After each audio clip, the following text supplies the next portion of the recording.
Hello everyone, myself Soumya Om Prakash, and in this lecture we are going to discuss about do's and don'ts regarding your exam preparation. देखिए मुझे पता है कि आप सारे ही जो हैं सब ने ना अपना सिलेबस लिख लिया होगा, अपनी एक स्ट्रैटेजी बना ली होगी, लेकिन उन सारी ही स्ट्रैटेजीज में उस सिलेबस में कहीं ना कहीं कुछ मिस्टेक्स हैं जो आप सब कर रहे होंगे, या फिर जो चीज़ें सही हैं वो आप सबको मिस्टेक्स लग रही होंगी। उन सारी चीज़ों को हम यहाँ पे डिस्कस कर लेंगे सो दैट आपके प्रिपरेशन जो है वो बहुत अच्छी तरह हो एंड जिस भी स्ट्रैटेजी को आप ऑप्ट कर रहे हैं वो आपके लिए बहुत ज़्यादा फ्रूटफुल रहे। तो चलिए शुरू करते हैं। नाउ सबसे पहले there are some common points जो आपको पता होना चाहिए कि ठीक है, आपको पता है that you have your SSC exam. Now आपके एग्जाम कोई भी हो सकता है, एसएससी सीजीएल हो सकता है, एसएससी सीपीओ, एमटीएस जीडी, कुछ भी हो सकता है, ठीक है। एंड सबकी weightage of question is different, right. सब में पूछे गए क्वेश्चंस की difficulty level is totally different. So सबसे पहले आपके लिए इंपॉर्टेंट क्या हो जाता है कि उन डिफिकल्टीज को देखते हुए, उन टॉपिक्स को देखते हुए क्या प्रिपेयर कर लीजिए, एक स्टडी प्लान जो है प्रिपेयर कर लीजिए, ठीक है। अब आपने एक स्टडी प्लान बना दिया। अब एक चीज याद रखना, जब आप ये सारे पॉइंट्स नोट कर रहे होंगे कि यार मेरा इंग्लिश थोड़ी सी स्ट्रांग है, ठीक है, मैथ्स वीक है, तो आप क्या करेंगे, इंग्लिश को थोड़ा कम टाइम देंगे और मैथ्स को थोड़ा ज्यादा टाइम देंगे। वाई सो? ताकि आप मैथ्स का कॉन्सेप्ट भी अच्छी तरह समझ लो एंड उस कॉन्सेप्ट के रिगार्डिंग क्वेश्चंस जो है उसको भी अच्छी तरह प्रैक्टिस कर लो। सो फर्स्ट पॉइंट जो आपको करना है, that make a study plan, that is really important. Because अगर आप क्लूलेस रहोगे ना कि हाँ मैं इंग्लिश भी कर लूंगा, मैं जीके भी कर लूंगा, ऐसे नहीं हो पाएगा। अनटिल और अनलेस आपके पास एक पाथ नहीं है, आप जो हैं अपने एग्जाम को 100% एस नहीं कर सकते हो, ठीक है। नाउ सेकेंड यहाँ पे क्या है, you should be very much well aware about your exam pattern. मैंने पहले ही मेंशन कर दिया कि आपका जो एग्जाम है वो सीजीएल हो सकता है, सीपीओ हो सकता है, सीएचएसएल हो सकता है, जीडी हो सकता है, एमटीएस हो सकता है ना। तो आपको अपने एग्जाम का पैटर्न पता होना चाहिए। अब पैटर्न को मैं क्यों हाईलाइट कर रही हूँ वो भी मेंशन कर देती हूँ। जो जीडी का पेपर है, राइट, जीडी के पेपर में जो जीके पूछी जाती है that is to the point, purely static. But whereas अगर मैं बात करूं तो सीपीओ, सीजीएल है जिसमें आपके जीके के क्वेश्चन थोड़े से कॉन्सेप्चुअल होते हैं। सो पहले आपको क्या करना है, अच्छा सा स्टडी प्लान बनाना है एंड वो स्टडी प्लान इफेक्टिव कब होगा, when you are well aware about your exam pattern. Understood? चलिए आगे चलते हैं। नेक्स्ट जब हम बात करते हैं, नाउ आपका एक क्या बन गया है, टाइम टेबल बन गया है, ठीक है। आपको अपने एग्जाम का पैटर्न अच्छी तरह पता है। अब आपके लिए क्या इंपॉर्टेंट हो जाता है कि previous year, just a second, yes, कि जितने भी आपके प्रीवियस ईयर क्वेश्चन पेपर्स हैं उनको एक बार स्टडी कर लीजिए। प्रीवियस ईयर क्वेश्चन पेपर की एनालिसिस क्यों इंपॉर्टेंट होती है? अब मैं आपको क्लेम कर रही हूँ कि polity and history is really important GK में, अगर हम एसएससी की बात करते हैं। मैं कैसे क्लेम कर रही हूँ, क्योंकि मैंने पिछले लगभग 5 से 10 साल के क्वेश्चन पेपर्स देखे हैं, है ना, उसमें रेपिटेशन ऑफ टॉपिक्स देखे हैं, रेपिटेशन ऑफ सब्जेक्ट्स देखे हैं, राइट। उन्हीं को देख के मैं आपको ये बता पा रही हूँ कि देखिए polity and history are really important for your SSC exam, अगर हम जीके के पोर्शन की बात करते हैं, ठीक है। सो अब now you have a study plan, ठीक है, आपको एग्जाम पैटर्न पता है। अब आपके लिए क्या इंपॉर्टेंट हो गया कि भाई मॉक भी प्रैक्टिस करने हैं और मुझे पीवाईक्यूज भी प्रैक्टिस करने हैं। ये जितनी ज्यादा प्रैक्टिस करोगे ना, आपको पता चलेगा आप कितने पानी में हो, सीधी सी बात है, देखो, है ना। अब तुमने सारे कॉन्सेप्ट पढ़ लिए बट तुमने क्वेश्चन प्रैक्टिस नहीं किए, क्या फायदा उसका? तुम्हें पता ही नहीं कि तुमसे एग्जाम टाइम पे क्वेश्चन प्रैक्टिस होंगे या नहीं होंगे। नाउ इसी से एसोसिएटेड पॉइंट आपका सेकंड है, that is time management. Now why I am saying time management, because damn sure कि हमारे पास 4 सब्जेक्ट्स हैं, ठीक है, इंग्लिश, मैथ्स, रीजनिंग, जीके। किसी भी स्टूडेंट के चारों सेक्शन स्ट्रांग नहीं हो सकते, है ना। तो आपको यहाँ पे उसी पे वर्क करना है। जो सब्जेक्ट आपका मान लेते मॉडरेट लेवल पे भी स्ट्रांग है उसको थोड़ा टाइम कम देना है, राइट। और जो सब्जेक्ट ऐसा है कि यार बिल्कुल ही नहीं आता, उसको टाइम ज़्यादा देना है. So time management is also important. Okay, another meaning of this time management मैं बता देती हूँ. मैथ्स के क्वेश्चंस, रीजनिंग के क्वेश्चंस. नाउ आपको पता है that you are going to have limited time and 100 questions, है ना. तो मैथ्स के क्वेश्चन सॉल्व करने के लिए, रीजनिंग के क्वेश्चन सॉल्व करने के लिए आपके पास हार्डली 30 सेकेंड्स होते हैं. That's why you have to work on your timing कि आप कितनी जल्दी एक क्वेश्चन को सॉल्व कर पा रहे हो. अंडरस्टूड. चलिए let's move forward now. Yes, now next you have to revise regularly. Now ये पॉइंट मैं हाईली किसके लिए रेकमेंड करती हूँ, जीके के लिए रेकमेंड करती हूँ एंड इंग्लिश के लिए भी रेकमेंड करती हूँ. ठीक है, ये रेगुलरली रिवाइज क्यों हाईलाइट मैंने सिर्फ जीके और इंग्लिश के लिए किया, बिकॉज मैक्सिमम ऑफ एस्पिरेंट्स क्या करते हैं, डेली मैथ्स के 50 क्वेश्चंस, रीजनिंग के 50 क्वेश्चन प्रैक्टिस करते हैं. बट इस प्रैक्टिस करने में वो भूल जाते हैं कि हमारे पास जीके भी है और इंग्लिश भी है. ठीक है, that's why you have to revise these subjects daily. Although you are doing maths and reasoning daily, ये भी आपको साथ के साथ रिवाइज करने हैं. उसके बाद you have to focus on accuracy. ऐसा नहीं करना है कि यार क्वेश्चन 100 आते हैं तो आई विल अटेम्प्ट 90 क्वेश्चंस, बस इस 90 क्वेश्चन में से 55 क्या है आपके इनकरेक्ट है. फिर क्या आपकी कट ऑफ निकल पाएगी? नहीं निकल पाएगी. क्या बेनिफिट हुआ मैक्सिमम क्वेश्चंस अटेम्प्ट करने का, राइट? ये एक्यूरेसी वाला पॉइंट पता है क्यों हाईलाइट कर रही हूँ? आप एग्जाम का पासिंग ट्रैक रिकॉर्ड उठा लेना. ठीक है, वो बच्चे भी पास हुए हैं जिन्होंने मिनिमम क्वेश्चन अटेम्प्ट किए, बट वो मिनिमम क्वेश्चन पे दे वर 110% श्योर कि यार ये तो बिल्कुल सही होगा. So you also have to focus on the accuracy rather than over attempting. नहीं, एक्यूरेसी पे फोकस करो. ठीक है, 25 क्वेश्चंस होते हैं मैथ्स के, 25 में से 18 आ रहे हैं तो अटेम्प्ट 18 ओनली. ठीक है, don't go for 19-20 because probably वो क्या होंगे, आपके गलत होंगे. एंड फिर वो गलत जो क्वेश्चंस हैं वो किसको लीड करेंगे, आपके नेगेटिव मार्किंग को लीड करेंगे. Understood. So you have to focus on your accuracy हर क्वेश्चन की. वो जीके में हो, वो इंग्लिश में हो, वो रीजनिंग में हो, चाहे वो मैथ्स में हो. मैक्सिमम स्टूडेंट्स जो हैं जीके और इंग्लिश में ओवर अटेम्प्ट करके आते हैं just because of their over confidence. ठीक है, and over confidence is something जो मैं डोंट्स में काउंट करूंगी. Be confident about yourself, yes you have prepared well, but over confident मत होना, वही लेके डूब जाएगा तुम्हें. ठीक है, understood. So these are some dos जो आपको पता होने चाहिए ताकि आप अपने एग्जाम को अच्छी तरह क्या करो, क्रैक कर पाओ.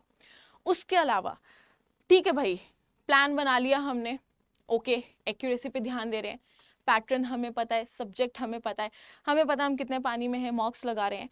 बट इसके चक्कर में ये नहीं कि 24 घंटे में से तुम 20-20 22-22 घंटे पढ़ो. नहीं, स्लीप पे भी फोकस करना है. ठीक है, you have to focus on your health as well, because अगर आप इतना ज़्यादा टाइम पढ़ाई करोगे तो आपकी हेल्थ खराब होगी, है ना. जब हेल्थ खराब होगी तो पढ़ाई में 100% दे पाओगे? नहीं दे पाओगे. ठीक है, so you have to focus on your health as well. उसके साथ साथ you have to stay positive. अब मैं पॉजिटिव क्यों बोल रही हूँ, बिकॉज जो बच्चे होते हैं ना, एक मैं अपने बैच की बात करती हूँ. सो मेरे बैच में मान लीजिए कि 30 स्टूडेंट्स थे. ठीक है, अब उन 30 स्टूडेंट्स में से लगभग 20 स्टूडेंट्स ऐसे थे जो जीके में अच्छे नहीं थे, बट 10 स्टूडेंट्स जीके में बहुत अच्छे थे, राइट. सो वो 20 पता है क्या सोचते थे कि यार ये जो 10 स्टूडेंट्स हैं ना, ये तो बहुत ही अच्छे हैं, इनका तो पेपर निकल ही जाएगा. ठीक है, ये तो 100% एग्जाम को क्लियर कर ही लेंगे. सो ये नहीं करना है. You have to stay positive if you will stay consistent. ठीक है, मैंने क्यों कहा स्टडी प्लान बनाओ, इसीलिए कहा ना क्योंकि तुम्हारे सामने एक स्टडी प्लान होगा तो you will have an idea कि ठीक है 10 से 11 ये पढ़ना था, 11 से 12 ये पढ़ना था. सो कंसिस्टेंट रहोगे ना, तो तुम जब कंसिस्टेंट रहोगे ना तो automatically you will ace your exam rather than being negative, rather than ये सोच के कि यार मुझसे तो नहीं होगा, वो मुझसे ज़्यादा अच्छा कर रहा है. इससे कुछ नहीं होगा. You have to stay positive and you have to stay healthy, right. अब एक चीज़ मैं अपनी पर्सनल डूज में बोलना चाहूँगी. स्टूडेंट्स जब पढ़ाई करते हैं, like when I used to study ना, मुझे बहुत क्रेविंग्स होती थी, ठीक है, मैं पढ़ रही हूँ 2-3 घंटे पढ़ रही हूँ and I am having craving कि नहीं मुझे नूडल्स खाने हैं, मुझे मंचूरियन खाने हैं, खाओ खाओ वो चीज़, वाई, बिकॉज तुम्हारी बॉडी ना डिमांड कर रही है, बट लिमिट में खाओ, एक्सेस में मत खाओ, ठीक है ना। ये पॉइंट भी यहाँ पे हाईलाइट होना बहुत जरूरी है, बिकॉज जब पढ़ते हो ना आप तो दिमाग ज्यादा लगता है, एनर्जी ज्यादा लगती है, राइट इस वजह से बॉडी क्रेव करती है कि मुझे चॉकलेट खानी है, मुझे whatever your favourite dish is उसकी ज्यादा क्रेविंग आपको होती है। Understood. So these are some dos जो आपको याद रखने हैं ना। इससे पहले वाले तो भाई आपकी पढ़ाई के रिगार्डिंग थे, दिस इज फॉर योर कि यार ठीक है mentally I have to be calm. एक और point I would like to add, अगर आप प्रिपरेशन कर रहे हैं, ठीक है, सो टू स्टे काम और positive I will suggest meditate.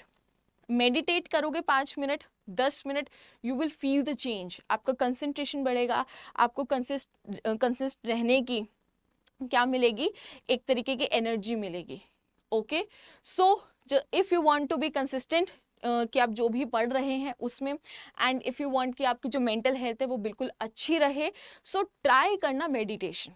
जिन लोगों से मेडिटेशन नहीं हो पाती है उनके लिए मैं बोल देती हूँ कि आप वॉक पे जाओ, spend time with your self, because जब आप वॉक पे जाते हो, आप वो गाने लगा के ऐसे वॉक करते हो तो आपके दिमाग में बहुत सारे ऐसे थॉट्स चलते हैं, ठीक है, एंड वो थॉट्स आपको बहुत ज़्यादा हेल्प करते हैं। वो थॉट्स बताते हैं कि आपका वीक पॉइंट क्या है, आपका स्ट्रॉन्ग पॉइंट क्या है, ठीक है। सो ये सारी चीज़ें ना अपनी पढ़ाई के साथ साथ प्रैक्टिस में लाओ, सो दैट आपका एग्जाम क्लियर करना ईजी हो जाए, ठीक है ना। चलिए अब हम थोड़े से ना डोंट्स के बारे में भी बात कर लेंगे। नाउ सबसे पहले किसी भी सब्जेक्ट को इग्नोर मत करो। मैंने बहुत सारे स्टूडेंट्स देखे हैं, लाइक बहुत सारे, ठीक है, जो ये कहते हैं कि मैम हमारा ना 4 सब्जेक्ट है तो हम 4 में से 3 करके चले जाएंगे तो हमारा एग्जाम हो जाएगा। पॉसिबल ही नहीं है। क्या गारंटी है कि 75 क्वेश्चंस में से आप 75 ही अटेम्प्ट करके आओगे? व्हाट इफ आप सिर्फ 40 अटेम्प्ट करके आओ, कुछ क्वेश्चन बहुत ज्यादा एडवांस लेवल के आ जाए फिर, ठीक है। तो कभी भी किसी सब्जेक्ट को इग्नोर नहीं करना है। Now this point is specifically for GK.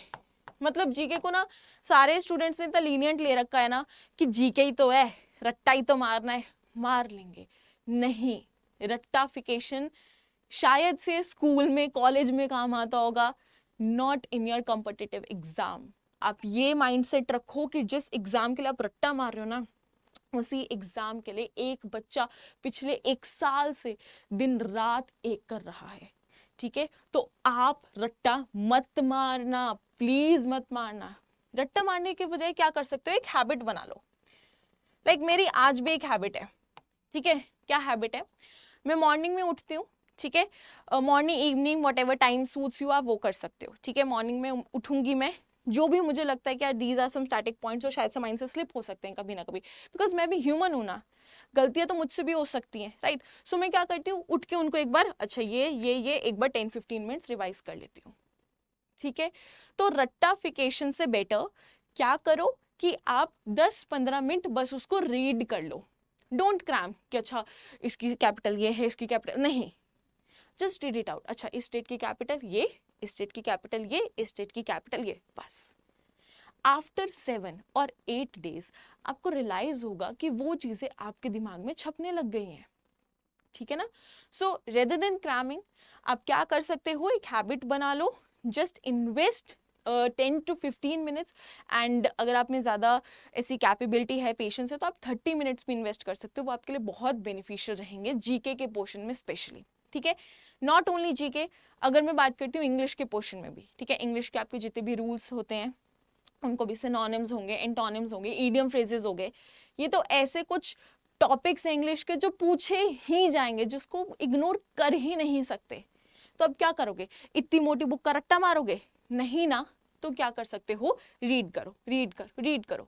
After 7 days, after 8 days you will see कि यस मेरी वोकैब इंप्रूव हो रही है, मुझे सिनोनिम्स याद है, मुझे एंटोनिम्स याद है, मुझे इडियम फ्रेजेस याद है, ठीक है।